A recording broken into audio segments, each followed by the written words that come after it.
Well done. I'm not sure how someone like you was able to pull off a necromancy summoning with such limited resources, but I admire your skills with the undead forces around you. So, why the hell did you summon me anyway? You're lucky I'm in a good mood and I wasn't in the middle of something. Otherwise, this conversation would be quite different. If you're looking for the services of a plague doctor, I'm sure there are plenty of beak-wearing hooligans out there willing to make house calls. Perhaps you seek knowledge about the plague. Yeah, well, the plague this time has just become political, just like all the others. And I'd rather not be caught up in the rhetoric. Time is short.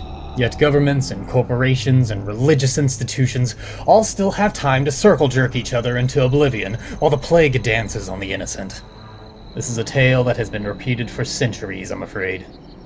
So if you have summoned me here for your typical plague news, what can I say other than there's other resources out there for you to be consumed by?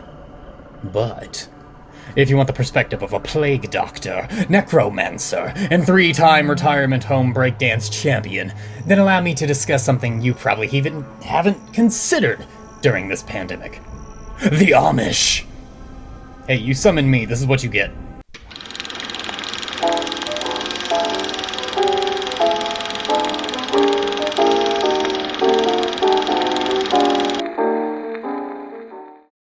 Do Amish communities even care about the plague?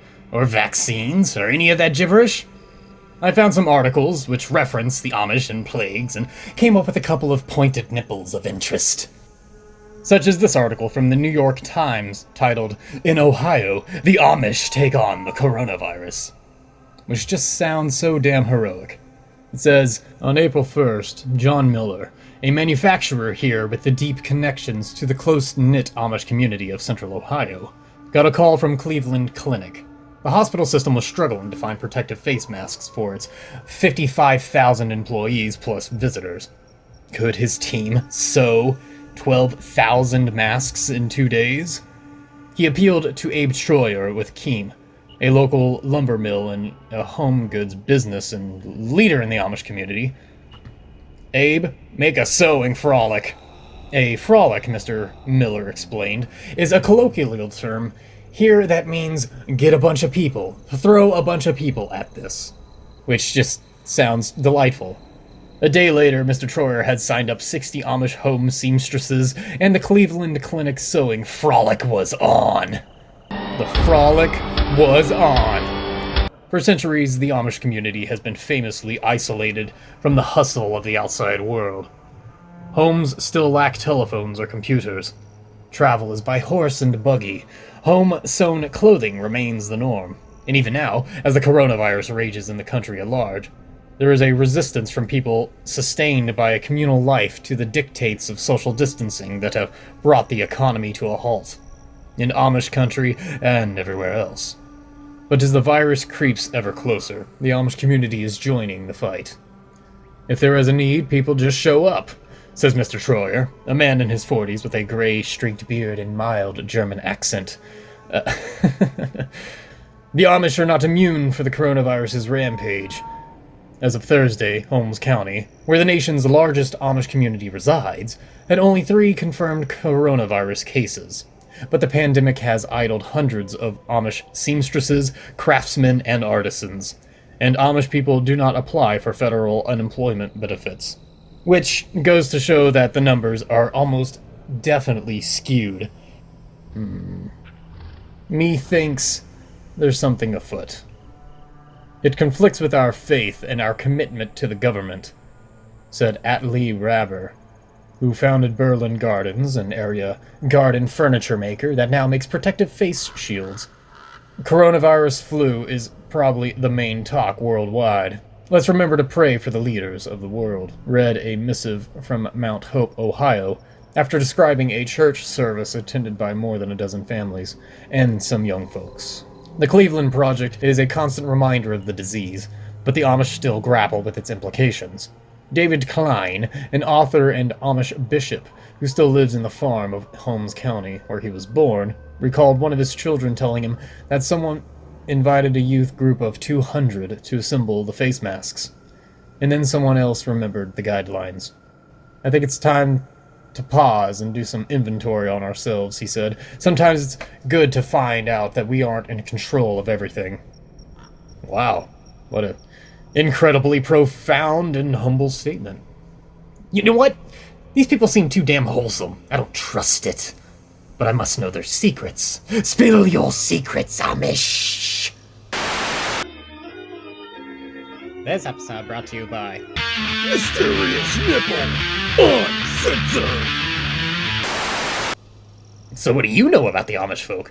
All I know is that they're a form of old-timey Christians that enjoy shunning electronics and modern conveniences like cars and butter-churning robots, and that when their Amish-shaped brood become teenagers, they go on this thing called rumspriga something, which is basically a free pass to go out and fornicate and do drugs and have robots churn their own butter before deciding whether or not they want to keep their life of high-tech hedonism or return to their Amish brethren and raise barns and not have social security numbers, just like the rest of their kin. So the concept of vaccination is a weird thing. For those, I'd assume that viral epidemiology wasn't covered in their holy text. But I say go for it. Amish and Mennonites are the same, but different, right? Ugh, I'm sorry, I'm not really experienced in Amish lore.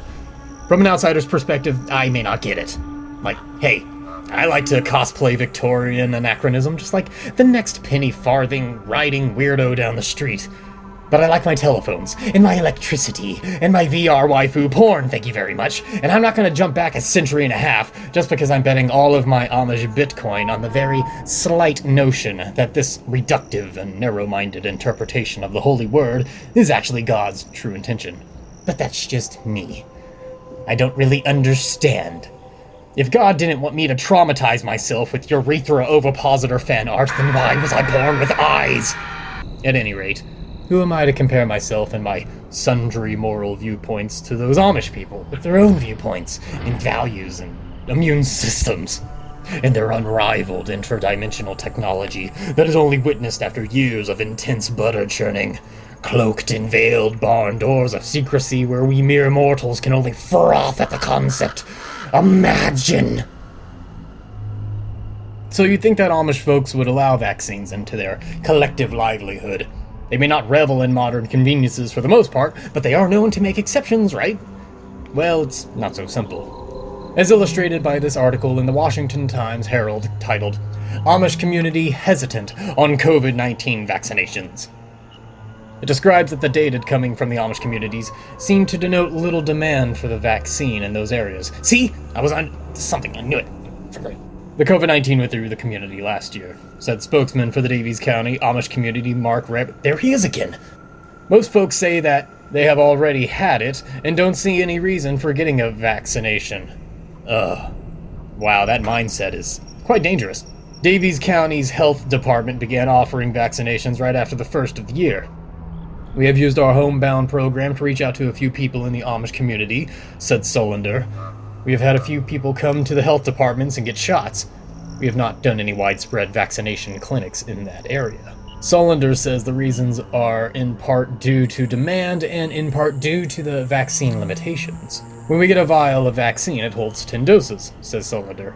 We don't want to waste any doses, so we have to make certain that once we open a vial that there will be enough people to show up that we can use it. So far, there has been no large call for vaccinations in the Amish area. We have the coolers and the people and the equipment to make it happen, said Solander. We met with the Amish Health Committee right after the vaccine arrived. They have told us the people are holding back because they want to see how it works and what kind of side effect it produces. Ah, the casual approach to virus suppression. Like much of the rest of Davies County, the Amish community is trying to make its way back to a pre-pandemic normal. What the hell is a pre-pandemic normal? Do you even remember what it was like before the plague? I sure as hell don't. We had no church service for a while, said Rabber. Now the churches are back in session and operating as normal. We have no one in the hospital that I know of, and that's a blessing. So you say. I mean, yeah, it's a blessing. But so you say. Solander says the health department is more than willing to conduct a clinic in the area. We have been working with businesses and groups to provide vaccinations, she said. We are more than willing to go out to the Amish community and do vaccinations if they want them. And so Rabber says at the end of this article, I don't think anyone would gain anything if they were to do something out in the community, added Robert. That is some very strange language. I don't know what bothers me more. The fact that there is a vaccination technology on this planet and that there are people who actively fight against it, or that there are people who only want to take advantage of that technology while going out of their way to not contribute in any meaningful way, while just prolonging exposure. Call it a plague doctor pet peeve. I forgot what I was talking about. Oh yeah, plagues! This, my friends, is where we stand at the crossroads between science and belief. And you'd think one thing would be a part of the other thingy, but nope. Science nowadays is all about interpretation, my guy. It's like jazz. It's all about the notes you don't play, you dig? I don't really know what I'm saying. Look, I get it. If I was all Amish and shit, I'd be skeptical as hell balls, not knowing what strange heathen juice those outsiders might have put into the vaccine, and for all you know, it'll make you grow sphincters out of the bottom of your hens and frighten the livestock. But you can't just swing a shovel at the head of all your problems and expect to just bury it in the family plot with no social security number. When the plague comes calling, I'll just keep walking. You had your chance, Amish. Maybe I'm just salty that they rejected my photos and subsequently rejected me from AmishDating.com. Riddle me this. If you aren't allowed to use the blinky witch box of procrastination called a computer, then why in the squishy hell do you have a dating website? Explain yourself, Amish. I'm just a yoder looking for a bonnet. If there are any Amish out there watching this, first of all, how? And second of all, I must learn your secrets. Don't expect me to do any manual labor. Oh, hey, what? Just because I spent all this time talking about Amish, I don't actually help you with your problem, you're just gonna banish me now? Okay, fine, I see how it is.